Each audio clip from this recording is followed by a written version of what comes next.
Good evening everyone and welcome to today's doubt discussion session. आज थोड़ा late हो गया है because of some technical problem from my side. मेरे इस पैनल में थोड़ी प्रॉब्लम आ गई थी, इसलिए ये जो सॉल्यूशन वीडियो है बोथ एनडीए और सीडीएस का वो थोड़ा सा डेली जो अपलोड होता है वो अपने शेड्यूल टाइम से half an hour 45 minutes late पे चल रहा है।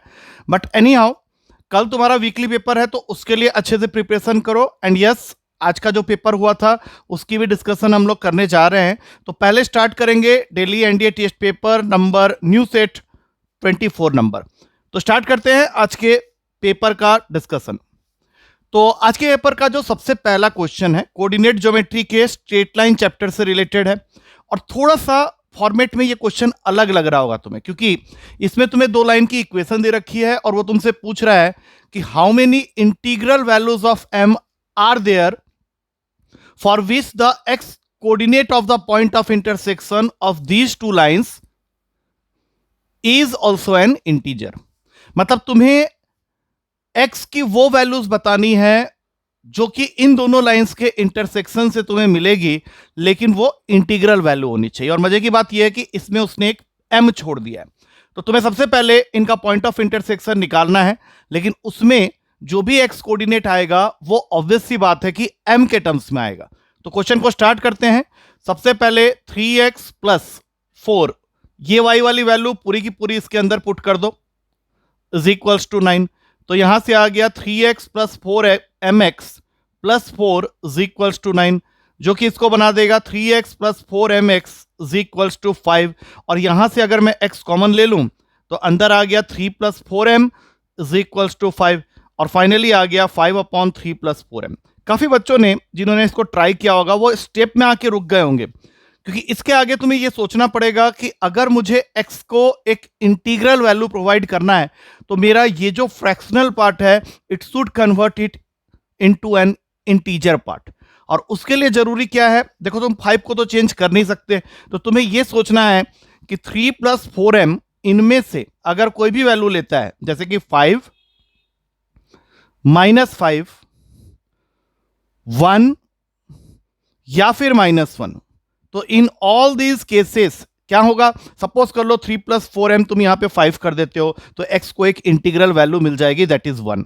अगर 3 प्लस 4m को -5 कर देते हो तब भी तुम्हें x की एक इंटीग्रल वैल्यू मिल जाएगी, दैट इज -1। अगर तुम 3 प्लस 4m को 1 के इक्वल कर देते हो तो भी तुम्हें x की एक वैल्यू मिल जाएगी इंटीजर में 5, और इसी तरह से -5। लेकिन इस m को तुम यहां से जब फाइंड करोगे तो वो तुमको इंटीजर के फॉर्म में मिलना चाहिए, यही तो देखना है।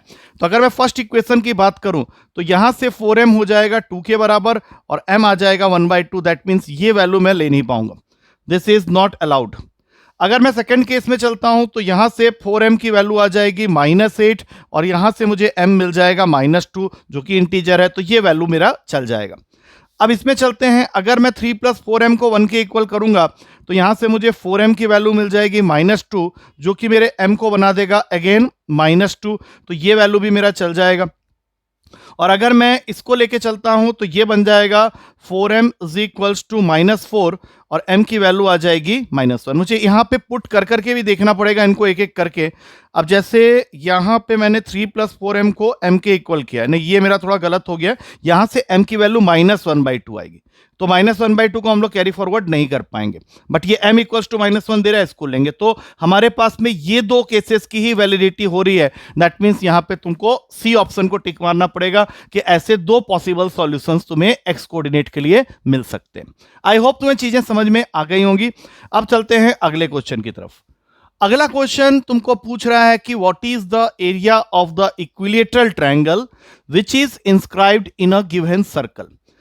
तो फिगर को एक बार इमेजिन कर लो कि तुम्हारे पास में एक सर्कल है, तुमने इसके अंदर बना लिया है एक इक्विलेटरल ट्रायंगल, या ये कह लो कि एक इक्विलेटरल ट्रायंगल को तुमने इंस्क्राइब कर लिया है इस सर्कल के अंदर में। और तुम्हें क्या फाइंड करना है, तुम्हें इस इक्विलेटरल ट्रायंगल का एरिया फाइंड आउट करना है। तो सबसे पहली चीज, इक्विलेटरल ट्रायंगल का एरिया निकालने का फॉर्मूला होता है √3/4 इंटू साइड स्क्वायर, जिसको मैं अभी फिलहाल के लिए ए लेट कर लेता हूं। और हमने ये थ्योरी पढ़ी है कि इसके अंदर ये जो लाइन है जिसको हम लोग अभी फिलहाल एडी बोल रहे हैं, दिस इज हाइट, और height of N equilateral triangle होता है √3/2a, और यहां से लेके यहां तक दिस इज OA।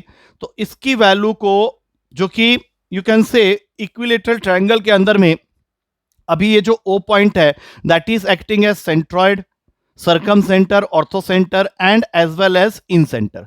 तो ये सेंट्रॉइड इस मीडियन को 2:1 के रेशियो में डिवाइड करता है।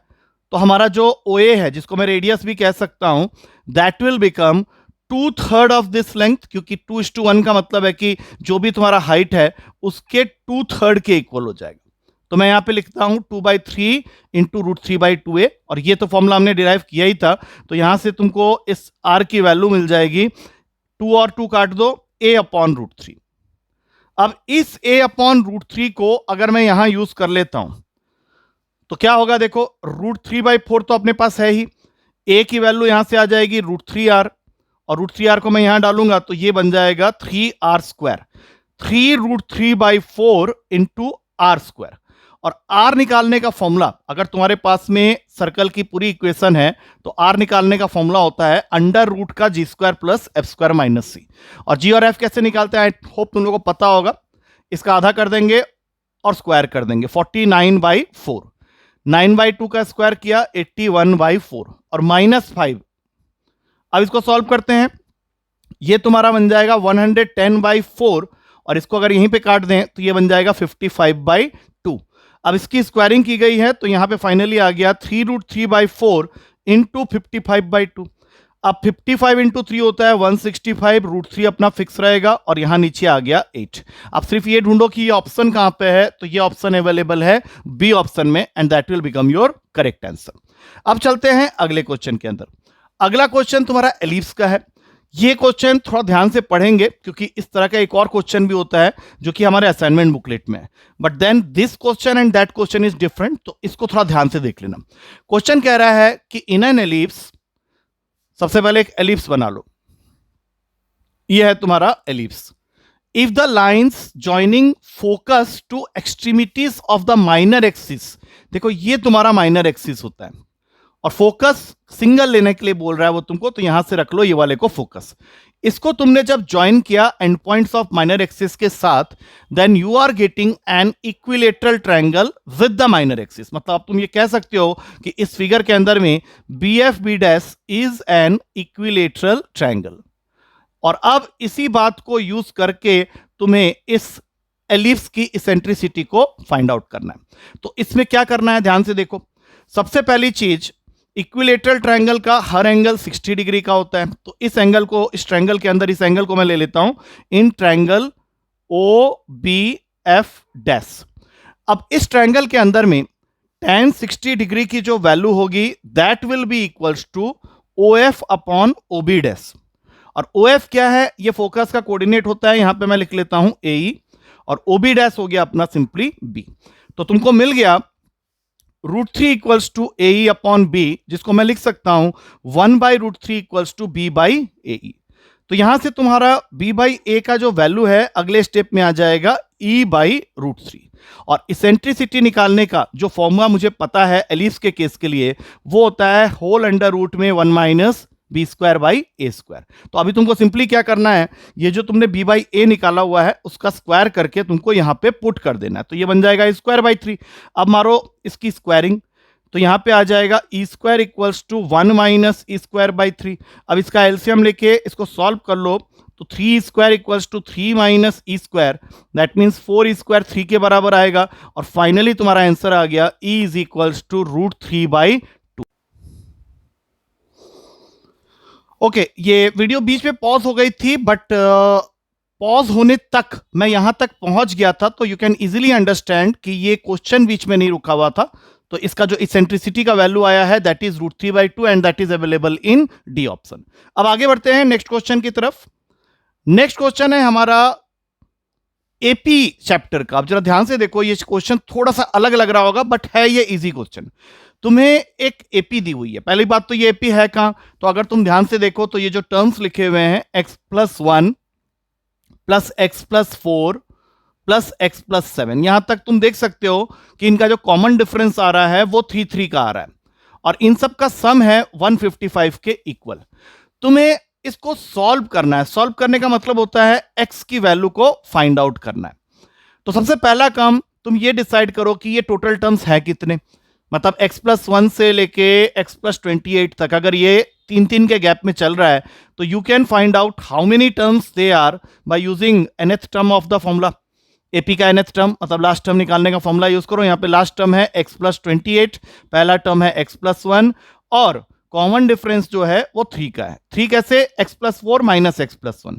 अब यहां से x कैंसिल हो गया, 28 minus 1 27 upon 3 is equals to n-1। तो n की वैल्यू आ जाएगी 9 + 1 दैट इज 10। अब जैसे ही तुम्हें पता चला कि ये टोटल वैल्यूज n जो है वो 10 है, we can use this formula Sn is equals to n/2 n to a + l। हमें इस AP का sum up to n terms already given है एंड दैट सम इज 155 और अभी हमने n तो निकाल ही लिया है तो 10/2। फर्स्ट टर्म हमारा x+1 है और लास्ट टर्म हमारा x+28 है। याद रखना हम लोग x के लिए सॉल्व कर रहे हैं। तो सबसे पहले ये इसको काटेगा और 5 इसको काट देगा 31 में। यहां पे आ गया 2x + 29, 2 31 - 29 2 इक्वल्स टू 2x, मतलब x की वैल्यू आ गई 1। तो करेक्ट आंसर हो गया तुम्हारा A, that is 1। Easy question था, थोड़ा सा देख के करना था। अच्छा, ये क्वेश्चन कॉम्प्लेक्स नंबर का बहुत बेहतरीन क्वेश्चन है, ध्यान से देखना। यहां पे तुम्हें सबसे पहले तुम्हें याद दिला दूं, मैंने तुम लोगों को कुछ वैल्यूज बोर्ड पे लिखवाए थे कुछ बच्चों से, जिसमें से एक था ओमेगा की वैल्यू, जिसको अब तक तुम लोग को याद कर लेना चाहिए, that is -1 + √3 iota whole divided by 2। और एक था ओमेगा स्क्वायर की वैल्यू जो कि होता है -1 - √3 आयोटा बाय 2। अब अगर यहां से मैं 2 को क्रॉस मल्टीप्लाई कर दूं तो ये वैल्यूज हो जाएंगे तुम्हारी respectively 2 omega is equals to -1 + √3 iota और 2 omega square equals to -1 - √3 iota. अब तुम्हारा क्वेश्चन अगर मैं यहां देख रहा हूं तो वहां लिखा हुआ है 1 + √3 आयोटा होल अपॉन में 1 - √3 आयोटा पूरे के पावर में 64, और दूसरा वाला ठीक इसका उल्टा है, that is 1 - √3 iota whole upon में 1 + √3 iota whole raised to the power of 64। तो अगर यहां पे मैं दोनों के आगे माइनस का साइन लगा दूं तो ये प्लस और ये माइनस हो जाएगा, और यहां माइनस लगाया तो दोनों प्लस हो जाएगा। अब जरा ध्यान से देखो, क्या यही दोनों वैल्यूज के साथ तुम्हारा क्वेश्चन आया है? तो सबसे पहले आइडेंटिफाई करो 1 + √3 iota, this is the value for -2 omega square, और ये जो वैल्यू है this is the value for -2 omega पूरे के पावर में 64, और ये ठीक इसका उल्टा है। तो यहां पे -2 ओमेगा और यहां पे -2 ओमेगा स्क्वायर, इसके पावर में 64, -2 2 ओमेगा ओमेगा स्क्वायर कैंसिल, यहां से आ गया ओमेगा 64, -2 2 ओमेगा यहां पे आ गया 1 अपॉन ओमेगा के पावर में 64। अब ये तो सबको मालूम है कि ओमेगा के पावर में 3 का कोई भी मल्टीपल 1 होता है, तो उस हिसाब से ओमेगा 64 की वैल्यू सिर्फ ओमेगा हो जाएगी। क्यों भाई? क्योंकि 63 तक वो 1 दिखा देगा, और सेम उसी तरीके से यहां पे 1/ओमेगा आ गया। अब ओमेगा रहेगा, इस 1 के जगह लिख लो ओमेगा क्यूब अपॉन ओमेगा, इसको काटेंगे ओमेगा प्लस ओमेगा स्क्वायर, जो कि तुम्हें मालूम है -1 के इक्वल होता है, because we all know this sum of the cube roots of unity is 0, 1 + omega square 0 होता है। तो अगर तुमको सिर्फ ओमेगा प्लस ओमेगा स्क्वायर निकालना है तो आंसर हो गया -1।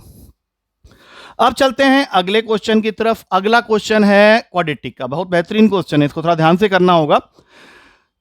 इस क्वेश्चन में मुझे भी थोड़ा टाइम लग गया था। क्या है कि इस क्वेश्चन में तुम्हें फाइंड करना है number of real solution. Real solution का मतलब होता है कि तुम्हारा जो वैल्यू होना चाहिए एक्स का, जितना भी वैल्यू तुम अभी यहां से निकालोगे वो सब इसको सेटिस्फाई करनी चाहिए।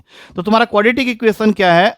Modulus of x² + 4x + 3 + 2x + 5 is equals to 0। अब इस क्वेश्चन को दो हिस्सों में बांट लो, एक हिस्सा तो ये वाला है और एक हिस्सा ये वाला है। अब देखो, अगर तुम मॉडुलस की बात कर रहे हो तो ये मॉडुलस दो तरह की वैल्यू ले सकता है, या तो ये पॉजिटिव होगा या फिर ये नेगेटिव होगा। तो इस बात को एक दूसरे तरीके से समझते हैं कि या तो x² + 4x + 3 की वैल्यू ग्रेटर देन 0 होगी, या फिर x² + 4x + 3 की वैल्यू लेस देन 0 होगी। तो हम लोगों ने क्या करना है, फर्स्ट केस को कंसीडर करते हुए पहले इस इक्वेशन को स्टार्ट करते हैं। तो ये क्या बन गया? x² + 4x + 3 + 2x + 5, क्योंकि मैं इसको पॉजिटिव मान चुका हूं। अब यहां से ये इक्वेशन बन जाएगी x² + 6x + 8 is equals to 0, और x की दो वैल्यूज आ रही हैं, साफ साफ दिख रहा है मुझे, -4 एंड -2। अब तुम इसको बारी बारी से यहां पुट करके देखो कि क्या ये इनइक्वालिटी सेटिस्फाई हो रही है। सपोज मैंने -4 यहां पुट किया, तो ये हो जाता है 16 - 16 + 3, दैट मीन्स आंसर 3 आ रहा है और 3 > 0 होता है, तो इसको मैं सॉल्यूशन की तरह काउंट कर सकता हूं। लेकिन अगर मैं यहां x की जगह -2 डालता हूं तो ये बन जाएगा 4 - 8 + 3, जो कि दे रहा है तुमको -1, और ये <0 होता है। दैट मीन्स ये तुम्हारा सॉल्यूशन नहीं है, तो इसको तुम यहां से कट कर दो। तो एक सॉल्यूशन तो तुमको यहां से मिल गया। अब दूसरा निकालने के लिए ये वाले कंडीशन को यूज करना है। इसके हिसाब से x² + 4x + 3 मस्ट बी <0। अब ये <0 अगर मैं यहां डालता हूं तो ये सारे साइन को बदल देगा और ये बन जाएगा -x² - 4x - 3 + 2x + 5 = 0। अब इसको सॉल्व करते हैं। -x² - 2x + 2 = 0, और इसको मैं बना सकता हूं x² + 2x - 2 = 0। लेकिन अब ये इक्वेशन थोड़ा सा कॉम्प्लिकेटेड है क्योंकि यहां पे क्वाड्रेटिक फॉर्मूला लगने वाला है, तो एक बार निकाल के देख लेते हैं। -b + -√b² - 4ac अपॉन में 2a, तो ये टोटल आएगा -2 + -2√3 अपॉन में 2। तो फाइनल आंसर हमारे पास में जो दो वैल्यूज आ रही हैं, एक आ गया तुम्हारा -1 + √3 और एक आ गया -1 - √3। अब इनमें से कोई एक रहेगा और एक को जाना पड़ेगा, तो ऐसा करते हैं, इसको चेक कर लेते हैं पहले। -1 + √3 मतलब यहां पे लिखेंगे √3 - 1 का होल स्क्वायर + 4 × √3 - 1 + 3। देखते हैं ये वैल्यू पॉजिटिव आ रहा है या नेगेटिव। वैसे मुझे नेगेटिव चाहिए बिकॉज आई नीड <0। तो इसको ओपन करने पे ये मुझे देगा, अब थोड़ा जगह कम पड़ रहा है, मैं यहां लिख रहा हूं, ट्राई टू अंडरस्टैंड। तो ये बन जाएगा 3 + 1 - 2√3 + 4√3 - 4 + 3। अब यहां ज्यादा से ज्यादा 3 + 1 को -4 से काटो और ये बन गया 2√3 + 3, मतलब ये वैल्यू तुम्हारा पॉजिटिव आ रहा है, जबकि मुझे क्या चाहिए, नेगेटिव। तो इसका मतलब है कि ये सॉल्यूशन नहीं रहेगा, ये सॉल्यूशन रहेगा, एंड दैट्स व्हाई इसका रियल सॉल्यूशन जो होगा वो 2 होगा। तो अच्छे से इस क्वेश्चन को स्टडी कर लेना, क्योंकि फ्यूचर में मोस्ट एक्सपेक्टेड है कि ये क्वेश्चन तुमको कभी भी देखने को मिल सकता है। अगर वहां पे आया तो तुम्हें सारे कंडीशंस को चेक करते हुए सॉल्यूशन तक पहुंचना है। आई होप समझ में आ गया होगा। अगले क्वेश्चन की तरफ मूव करते हैं। परमुटेशन कॉम्बिनेशन का एक सिंपल सा क्वेश्चन है, मैं तो बोलूंगा बहुत सिंपल क्वेश्चन है, क्योंकि इसके अंदर तुमको बोला जा रहा है कि you have to select a team of 11 players out of 25 players. तुम्हारे पास 25 प्लेयर्स हैं, उसमें से 11 क्रिकेट टीम बनानी है, सोच लो। लेकिन कंडीशन क्या है कि 6 of them are always to be included and 5 are always to be excluded. मतलब 6 + 5 11 प्लेयर ऐसे हैं जिनके बारे में अभी हम लोग को बात करना ही नहीं है। तो सबसे पहले इस 25 में से ये 11 प्लेयर्स हटा दो, मतलब बच गए 14 प्लेयर्स। अब इन 14 प्लेयर्स में से ये तो तय हो चुका है कि 6 जो हैं वो तो टीम में होंगे ही होंगे, मतलब 11 में से 6 प्लेयर्स तो होंगे ही होंगे। तो जो बाकी 14 प्लेयर्स हैं उनमें से मुझे सिलेक्ट करना पड़ेगा 5 प्लेयर, क्योंकि 11 में से 6 तो हम ऑलरेडी ले चुके हैं, उनको तो रखना ही नहीं है। 5 को हम हटा चुके हैं, 6 को तो रख ही रहे हैं ना, तो 11 में से 6 प्लेयर्स की सिलेक्शन करने की जरूरत नहीं है। तो इन 14 में से तुम्हारा सिलेक्शन 5 प्लेयर्स का होगा। बस इसको सॉल्व कर लो। इसको सॉल्व कैसे करते हैं, 14 × 13 × 12 × 11 × 10, और नीचे आ जाएगा 5 × 4 × 3 × 2 × 1। अब 5 2 = 10, इसको काटेगा, 4 3 = 12, इसको काटेगा, बचेगा 14 × 13 × 11। अब इसको तुम सॉल्व करके देख लो। ये आंसर जब मैंने निकाला था तो 2002 आया था, सो करेक्ट आंसर इज 2002। अब चलते हैं अगले क्वेश्चन की तरफ। अगला क्वेश्चन है, ये मैंने कंसेप्ट बताया हुआ है इसका, आज ही क्लास में किसी ग्रुप में मैं बता रहा था कि जब भी तुम्हें किसी बाइनोमियल एक्सपेंशन के अंदर नंबर ऑफ रैशनल टर्म्स निकालने, वैसे तो यहां पे रैशनल बोल दिया है, तो यहां पे तुमको पहले क्या करना है, इंटीग्रल टर्म्स या जिसको रैशनल टर्म्स या terms free from radical sign भी बोलते हैं, वो निकालना पड़ेगा। और उसके लिए जो मैंने तरीका तुम लोग को बताया है, उसमें तुमको क्या करना है कि सबसे पहले ये देखना है कि जो दो नंबर्स तुम्हें बेस में दिख रहे हैं, बेस का यहां पे मतलब 3 और 7 से है, दे मस्ट बी प्राइम। और ये तो सबको पता ही है कि 3 और 7 प्राइम होते हैं। तो पहला स्टेप तुम्हारा क्लियर हो गया। दूसरे स्टेप में ये जो पावर में नंबर दिख रहे हैं, उनके डिनोमिनेटर्स का एलसीएम लिया जाता है। अगर मैं एलसीएम ले लूं 5 और 3 का, तो ये एलसीएम होगा 15। और आखिरी स्टेप में अगर मुझे नंबर ऑफ इंटीग्रल टर्म्स, या जिसको मैं इस क्वेश्चन के हिसाब से रैशनल टर्म्स भी बोल सकता हूं, अगर वो निकालना है तो उसका फॉर्मूला होता है n/l + 1। तो n यहां पे 100 है, तो 100/15 + 1 ये तुमको कुछ एक वैल्यू देगा 6 पॉइंट समथिंग, और 6 पॉइंट प्लस 1 कर दोगे तो ये हो जाएगा 7.1 समथिंग। इसके हिसाब से पॉइंट के साइड वाला नंबर ले लिया जाता है। तो 7 हो गए तुम्हारे रैशनल टर्म्स, मतलब ये वो टर्म्स होंगे जिनके ऊपर ये फ्रैक्शनल पावर नहीं होगा। लेकिन हमें तो इरेशनल टर्म चाहिए, तो अब हमें क्या करना है, पहले हमें ये देखना है कि जब हम लोग इसको एक्सपैंड करेंगे तो टोटल नंबर ऑफ टर्म्स कितने आएंगे। वो मैंने कंसेप्ट में, थ्योरी में बताया हुआ है कि किसी भी बाइनोमियल के पावर में जो वैल्यू होती है उससे एक ज्यादा टर्म्स आफ्टर एक्सपेंशन तुम्हें मिलते हैं। तो तुम्हें टोटल टर्म्स मिलेंगे इस एक्सपेंशन के 101, जिसमें से 7 तुम्हारे, तुमने प्रूफ कर दिया है कि ये वो टर्म्स हैं जो रैशनल टर्म्स हैं। तो माइनस करते ही जो वैल्यू आएगी that is 94, that will be your total number of irrational terms. अब चलते हैं अगले क्वेश्चन में। 9th क्वेश्चन है और ये question properties of triangle chapter का है। आई होप जिसने भी ये चैप्टर कर रखा है और कोसाइन फॉर्मूला स्पेशली जानता है, क्योंकि फाइनली क्वेश्चन में कॉस सी निकालना है, तो वो इस क्वेश्चन को कर सकता है। इसके लिए तुम्हें क्या करना है, b + c को बना लो 11, c + a को 12 और a + b को 13। अब तीनों को कर दो ऐड, तो ये बन जाएगा 2 times of a + b + c is equals to 36, और यहां से a + b + c की वैल्यू आ जाएगी 18। अब सोचो कि b + c 11 है और a + b + c 18 है, तो सीधी सी बात है कि a की वैल्यू हो जाएगी 7। ठीक उसी तरीके से c + a अगर 12 है, a + b + c तुम्हारा 18 है, तो यहां से b की वैल्यू आ जाएगी 6। और फिर अगर a + b + 13 है और a + b + c 18 है, तो c की वैल्यू आ जाएगी 5।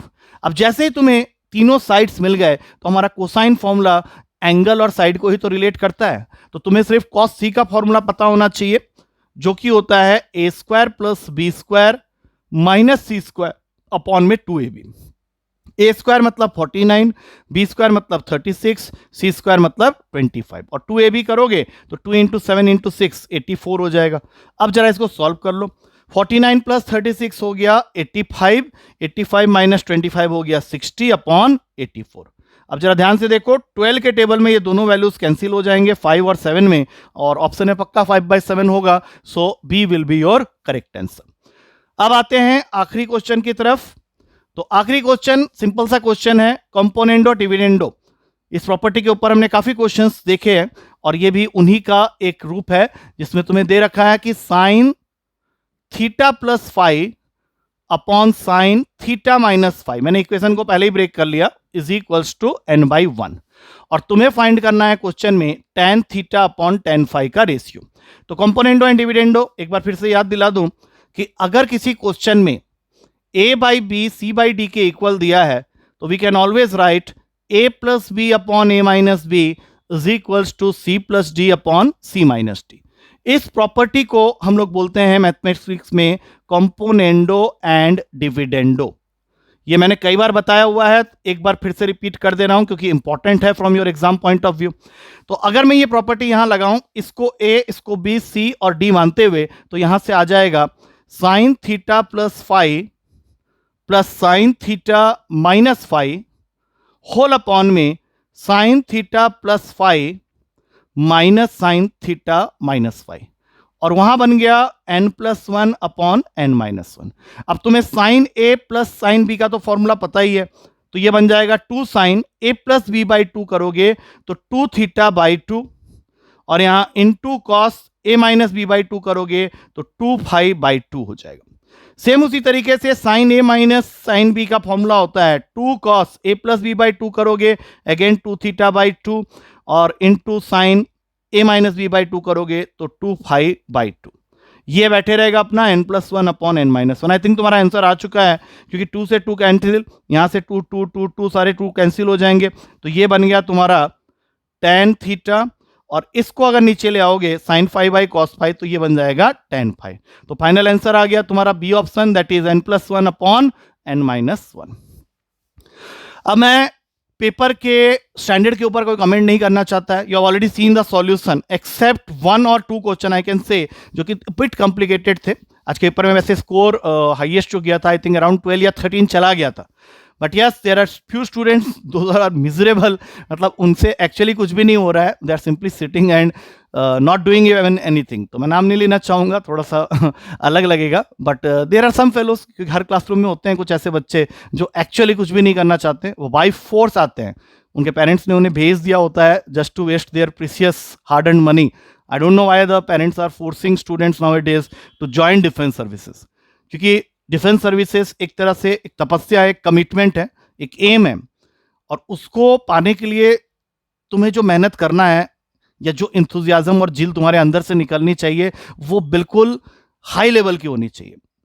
तो करेंटली स्टेटस में जब भी मैं क्लासरूम में देखता हूं तो एक क्लासरूम अगर 40 से 50 बच्चों का है आइडियली, क्योंकि हम ग्रुप साइज का बड़ी ध्यान रखते हैं, 40 से 50 से ज़्यादा अगर ग्रुप साइज है तो यूजुअली टीचर पढ़ा बहुत अच्छा रहा होता है लेकिन सारे बच्चे उसको सुन नहीं रहे होते हैं, तो ये एक बहुत बड़ी प्रॉब्लम है। तो usually we keep the batch size very limited, around 40 to 50, उसी के बीच में फ्लक्चुएट करते रहता है।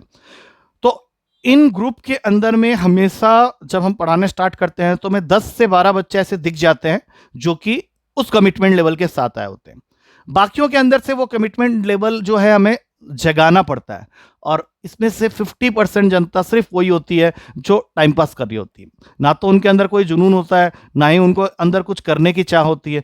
तो मेन एम जो होना चाहिए एक टीचर का वो ये आग को जगाना इन बच्चों के अंदर से कैसे है ये आना चाहिए। मेरी तरफ से पूरी कोशिश रहती है, बट स्टिल हर ग्रुप में कुछ ऐसे बच्चे निकल ही आते हैं, मतलब तुम आग लगाने की कोशिश भी कर रहे हो तो वो उसमें पानी डाल दे रहे हैं, वो बोल रहे हैं हमें जाना ही नहीं है। तो ऑब्वियस सी बात है जिस बच्चे को जाना नहीं है उसको वहां आना ही नहीं चाहिए था। सो पेरेंट्स के लिए एक मैसेज है इस वीडियो के एंड में कि जो बच्चा एक्चुअली डिफेंस नहीं करना चाहता है उसको बाई फोर्स आप प्लीज मत बेल्ट, क्योंकि आप जब उसको बाई फोर्स भेजते हो तो वो आके कुछ नहीं करता, वो टोटली नील हो जाता है। तो ऐसे कुछ बच्चों को ध्यान में रखते हुए मैंने ये बात बोली और इस वीडियो को यहीं पे खत्म करता हूं। सो टेक केयर, कल तुम्हारा वीकली टेस्ट पेपर है, so you have to give that paper very properly. So तुम्हारा ज़्यादा टाइम ना लेते हुए मैं सिर्फ ये चाहूँगा कि you give the paper properly और उसके लिए अच्छे से प्रिपरेशन करो। Thank you to all of you and take care.